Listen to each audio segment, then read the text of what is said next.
davvero bellissima. Tu, uno scanto, una favola, belli quegli occhi che hai, ma non guardatela a me. Sento che la cava mi gira,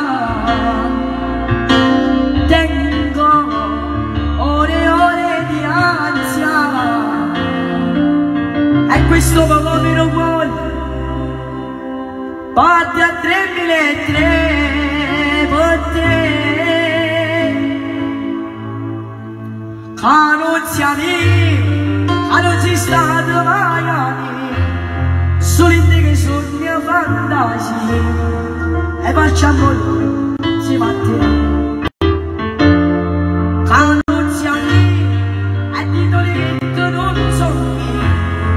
Ma sarà la posta, hai soggiorno una cosa, pure Dio, pure che Dio non mi ha fatto contro te, che io sta dicendo già molto prima di me, non ce la voglio, non voglio di stasera, se